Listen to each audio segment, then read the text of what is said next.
Thank you for coming here today. We're now able to give a few more details surrounding last night's shooting incident that left one of our officers wounded and a suspect dead. First, I can tell you that the wounded officer, Daniel King, an 11-year veteran of our department, continues to recover today from a gunshot wound he suffered last night. We all feel very lucky and blessed that we're not having a different, more tragic discussion today. As for the details leading up to that shooting, here's what I can now tell you. Just before 11 p.m., officers received a report of a theft from residents at the 1100 block of Flandrau Street. As officers investigated that incident, two of our officers, Dan King and Brian Wanchura, a 4-year veteran of our department, noticed a man in a nearby area of the intersection of Payne and Minnehaha Avenues. The man was carrying what appeared to be a long gun. Officers King and Wanchura drove their marked squad into the parking lot in the rear of the building at 720 Payne Avenue where the man was. The suspect, later identified as Chu Zhang, 22 years old of St. Paul, raised the shotgun at officers as they drove into the parking lot and gunfire was exchanged. At least one round from the shotgun struck the squad car and hit Officer King. The officers feared for their lives and were forced to return fire, fatally wounding Zhang. Officer King was taken to Regions Hospital where he remains today. Officer Wanchura remains on administrative leave, which is standard in these incidents. I also want to reiterate that this was an isolated incident.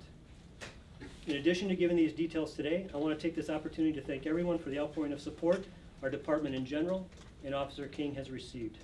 We've heard from community members, elected officials, and mostly the people we serve. We've received phone calls and many posted notes on our social media pages. For that, we thank everyone. Okay, with that, we'll open it up for a few minutes for a few questions. Chief, how's he doing tonight? Have you seen him in the hospital? How's he doing? How's his spirits?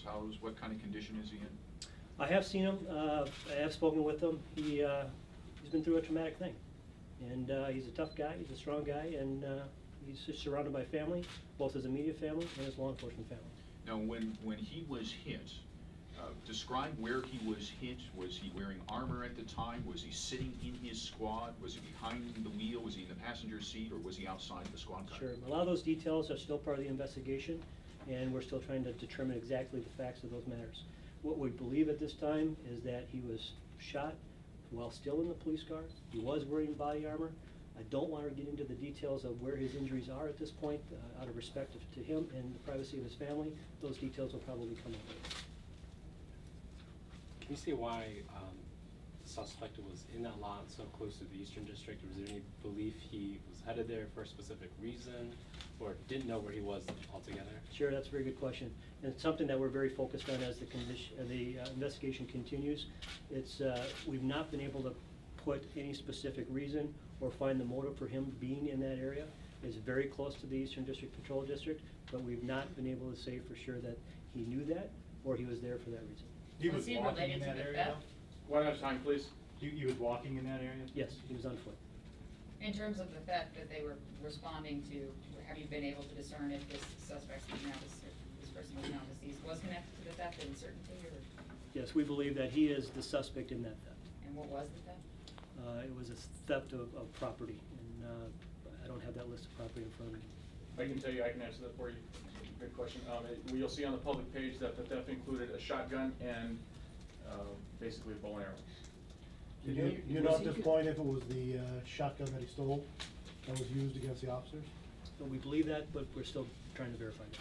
Yes. Was he connected to the people at the home where the theft happened? Do you know of a connection between him and the family there? Part of the investigation? Yeah, part of the investigation that we're still trying to figure out for sure, yes.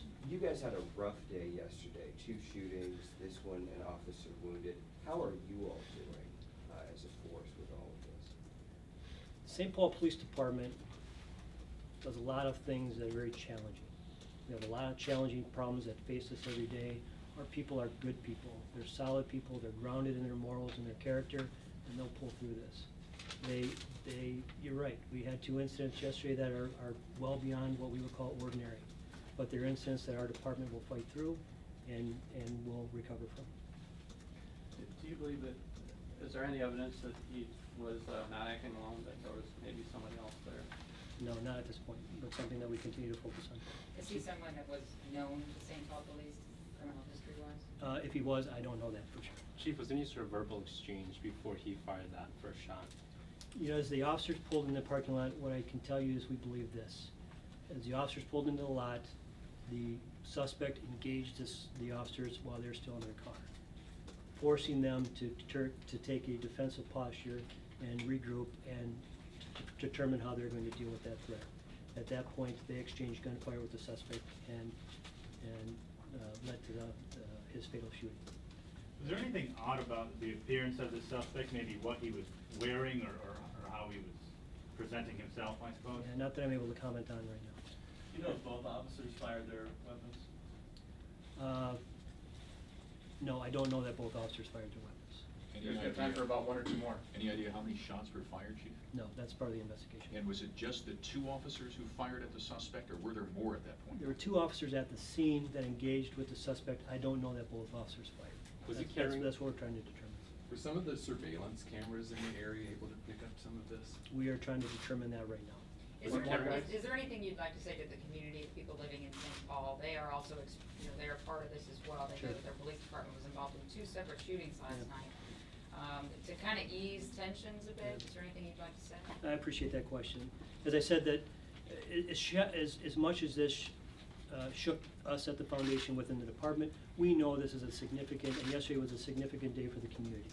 We would say this: we are very much working hard to determine what's leading to this, what has led to these incidents, and then we'll get to the bottom as to trying to figure out of how to prevent these things in the future. We're working on right now to find ways to engage and have conversations with the community so that we can have a dialogue about both these incidents and other crime trends that may exist in their community. We want St. Paul to be the place that they like to live, that they want to live, and they feel secure by living here. So that's certainly a part of a lot of focus of our department right now, and thank you for that question. Thank you, guys. I'll be right back if you need to address the other situation. And I left cards here if anybody Thank you. wants. Thanks, Chief. Thank you. Thank you, Chief. You did it? No, That's all we have.